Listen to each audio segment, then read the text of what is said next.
कैसे इंग्लैंड ने दिमाग लगाया और रूट ने कमाल कर दिया। अभी के टाइम में रूट की 38 सेंचुरी हो चुकी है और सचिन तेंदुलकर की 51 सेंचुरी बस है टेस्ट के अंदर। इसका मतलब जो रूट अगर 13 सेंचुरी और मार देते हैं, 2400 रन और बना देते हैं, तो इसके बाद ये सचिन के रिकॉर्ड को तोड़ देंगे। एक ऐसे रिकॉर्ड को तोड़ देंगे जो दुनिया में ऐसा लगता था कि कभी नहीं टूटेगा, क्योंकि वो भगवान का रिकॉर्ड है। एक ऐसा रिकॉर्ड जिसको भगवान बना दिया गया क्रिकेट का, क्योंकि सबको भरोसा था कि ये रिकॉर्ड कभी नहीं टूट सकता। बट ऐसे हुआ कैसे? कैसे अभी जो रूट 13 सेंचुरी भी मार सकते हैं और 2400 रन भी बना सकते हैं, क्योंकि रूट का करियर आने वाले 4-5 साल तक तो चलने वाला है टेस्ट में। हर साल ये 1500 रन बना रहे हैं, मतलब 5 साल में 2400 नहीं 7000 रन बना देंगे। और इस हिसाब से सचिन जो बहुत आगे निकल जाएंगे और हो सकता है कि रूट 20,000 रन बना दें, जो कभी आने वाले टाइम में ना टूटे।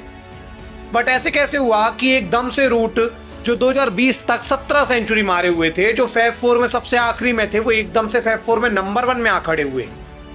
ऐसा क्या हुआ? जिस बंदे की सेंचुरी 17 थी 2020 तक, अगले 5 साल में उसने 21 सेंचुरी मारी और 38 सेंचुरी हो गई इनकी।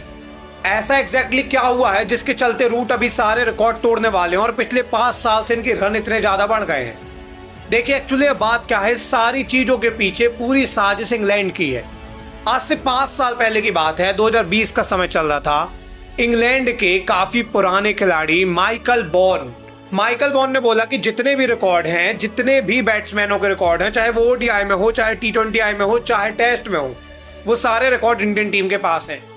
विकेट के रिकॉर्ड अगर देखें तो मुथैया मुरलीधरन के पास हैं।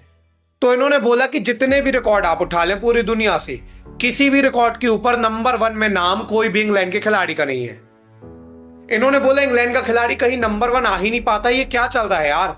आने वाले टाइम में जो रूट भी रिकॉर्ड कोई भी नहीं तोड़ पाएंगे। इन्होंने यही बोला और ये सही भी बोल रहे थे, क्योंकि 2020 तक जो रूट फैब 4 में सबसे पीछे थे टेस्ट क्रिकेट के अंदर। जो रूट की 17 सेंचुरी थी और विराट कोहली की 27।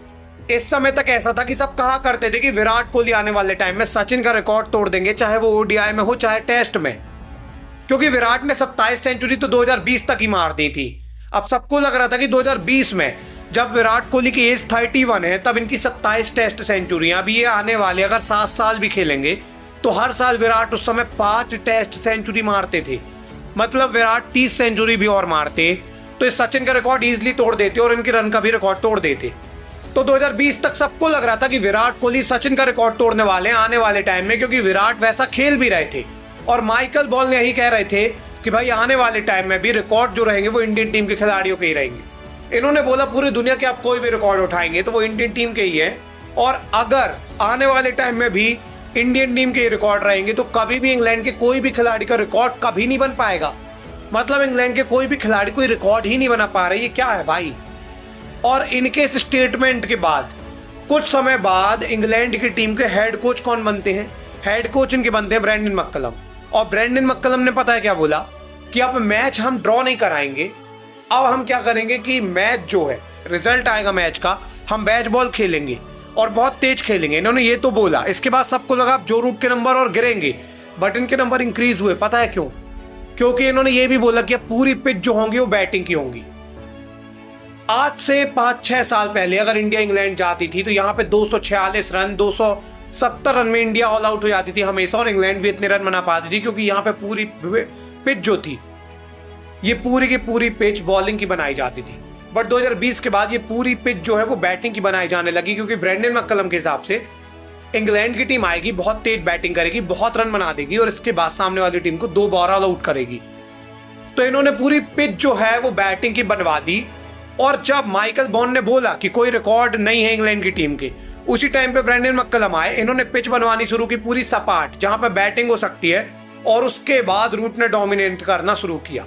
पूरी सपाट पिच हो गई, रूट रन बनाने लग गए। हर साल रूट अभी 1500 रन बना रहे। 2024 के अंदर रूट के 1500 से ज्यादा रन है, पूरे ईयर कैलेंडर में इनकी सबसे ज्यादा रन थे। अब रूट सचिन के रिकॉर्ड को इसलिए तोड़ रहे हैं क्योंकि यहाँ पे 2 चीज हुई है। पिछले 5 साल के अंदर 2 खेल खेले हैं इंग्लैंड ने, वहां से ही रूट पूरे रिकॉर्ड तोड़ने लग गए। पहला खेल जो इंग्लैंड ने खेला है वो ये खेला कि इंग्लैंड ने पूरी सपाट पिच कर दी। दूसरा खेल, इंग्लैंड साल में सबसे ज्यादा टेस्ट खेलता है।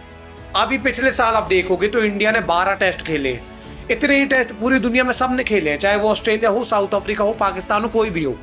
बट लास्ट ईयर अगर आप देखने जाओगे तो इंग्लैंड ने 21 टेस्ट मैच खेले, मतलब इतने ज्यादा टेस्ट मैच की नॉर्मल टीम से डबल। अब इसका इनको घाटा लगा, ज्यादा टेस्ट मैच ये खेले इसलिए कम जीत पाए, क्योंकि आप ज्यादा खेलोगे तो कम जीतोगे, और कम जीत के कारण ये WTC से बाहर हो गए। बट ज्यादा खेलने के कारण रूट ने बहुत नंबर जड़ दिए। तो 2 रीजन है। सबसे पहला तो यह कि इन्होंने सपाट पिच बनानी स्टार्ट की, पिछले 5 साल से सपाट पिच बन रही है। दूसरा रीजन ये है कि इन्होंने ज्यादा टेस्ट मैच खेलने शुरू किए, और ये ज्यादा टेस्ट मैच जो खेल रहे हैं इसमें मैक्सिमम टेस्ट मैच इनके होम ग्राउंड में है जहां पे सपाट पिच है। तो पूरा डेडलीस्ट कॉम्बिनेशन हो जा रहा है, ज्यादा टेस्ट मैच भी खेलना है, सपाट पिच भी, और मैक्सिमम टेस्ट मैच इनकी पिच में हो रहे हैं जहां सपाट पिच है। और इसीलिए आप आज देख पा रहे हो कि इंग्लैंड के जो रूट सारे रिकॉर्ड तोड़ रहे हैं, और आने वाले टाइम में सचिन के रिकॉर्ड को इजीली तोड़ देंगे। जो रूट के नंबर अगर आप देखोगे ना, ऑस्ट्रेलिया में इनके अच्छे नंबर है, ना इंडिया में अच्छे नंबर है। विराट कोहली सेना कंट्री में ऐसे रन बनाते थे कि लोग देखते रह जाते थे, इसीलिए उनको कहा जाता था वो सारे रिकॉर्ड तोड़ देंगे। पर विराट रिटायर हो गए, 10,000 रन भी नहीं बना पाए। बट जो रूट क्यों बनाते जा रहे हैं?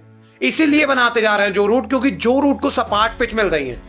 ना जो रूट के नंबर साउथ अफ्रीका में अच्छे हैं, ना इंडिया में अच्छे हैं, ना इनके नंबर ऑस्ट्रेलिया में अच्छे हैं। इनके नंबर सिर्फ इंग्लैंड में है।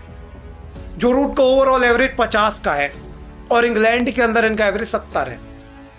मतलब जो रूट का बाकी जगह एवरेज 30 का ही है, तो बाकी जगह इनका एवरेज 30 का है, लेकिन इंग्लैंड के अंदर इनका एवरेज 70 का है, और ओवरऑल एवरेज इसलिए इनका 50 का है। बट 70 का एवरेज क्यों है? वही चीज है, फ्लैट पिच है, ज्यादा से ज्यादा मैच हो रहे हैं, ज्यादा से ज्यादा रन बन रहे हैं, और ये रन जब ज्यादा बन रहे हैं तो जो रूट के रन भी ज्यादा बन रहे हैं, और इसीलिए जो रूट अब रन बना रहे हैं। तो माइकल वॉन ने बोला था किसी भी इंग्लैंड खिलाड़ी के रिकॉर्ड नहीं है। उसके बाद इंग्लैंड मैनेजमेंट ने सोचा कि इंग्लैंड खिलाड़ी के रिकॉर्ड बनाए जाए, तभी ब्रैंडन मैककलम आके सपाट पिच बनाने लग गए, और अभी के टाइम में जो रूट इसलिए पूरे रिकॉर्ड तोड़ रहे हैं। और हो सकता है इसमें बड़ी बात नहीं कि जो रूट सचिन के रिकॉर्ड को तोड़ दें टेस्ट में। वैसे भले ही सचिन के रिकॉर्ड को टेस्ट में तोड़ दें, लेकिन ये ODI में नहीं तोड़ पाएंगे। और विराट कोहली ODI में सचिन के रिकॉर्ड को तोड़ चुके हैं, वो टेस्ट में नहीं तोड़ पाएंगे क्योंकि वो रिटायर हो गए। तो गॉड एक ही है, सचिन तेंदुलकर, और वही रहेंगे क्योंकि वो ODI और टेस्ट दोनों में थे। यहाँ पे 2 खिलाड़ी मिलकर एक फॉर्मेट का उनका रिकॉर्ड तोड़ पा रहे हैं। वैसे आपको क्या लगता है अभी जो रूट कितने रन बना सकते हैं अपने पूरे टेस्ट करियर में? जरूर से बताइएगा। मिलेंगे अगली वीडियो में, तब तक के लिए धन्यवाद।